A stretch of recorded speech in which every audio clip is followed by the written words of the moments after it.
54 persone, una rete che gestiva un giro di estorsione e riciclaggio di denaro tra il Veneto e la Calabria, concluse le indagini preliminari dell'operazione Camaleonte che ha portato alla luce le infiltrazioni dell''ndrangheta a nord-est.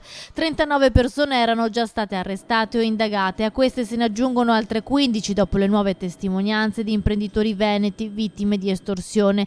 I nuovi provvedimenti in tutta la regione, Padova, Venezia, Vicenza, ben 4 a Tezze sul Brenta, Treviso e Belluno.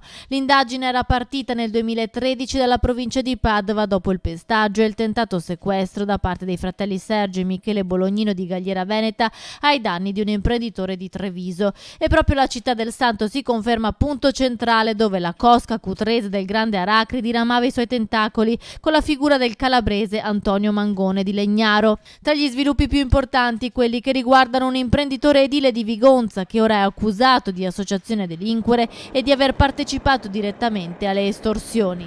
L'imprenditore, che già era indagato in una precedente fase, oggi risponde di 416 bis perché siamo riusciti a dimostrare come effettivamente partecipasse alle attività finanche estorsive dell'associazione, quindi partecipava in tutto e per tutto a quello che era l'attività dell'associazione, in questo caso di 'ndrangheta.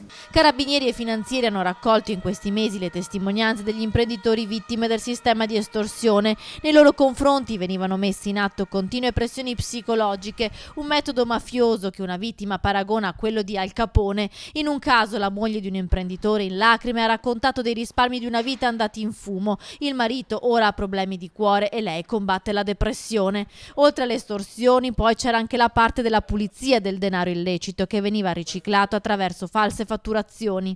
È un'impresa cartiera riconducibile appunto ai soggetti calabresi, emetteva false fatture nei confronti delle imprese locali, quindi c'era il giro di false fatturazioni. Il denaro contante si tramutava appunto in bonifici, quindi bonifici tra società, e il denaro era ripulito. Dopo l'avvio delle indagini dell'operazione Camaleonte, un imprenditore veneto accusato di aver agevolato queste operazioni ha deciso di sanare la propria posizione versando nelle casse dell'erario 5,5 milioni di euro.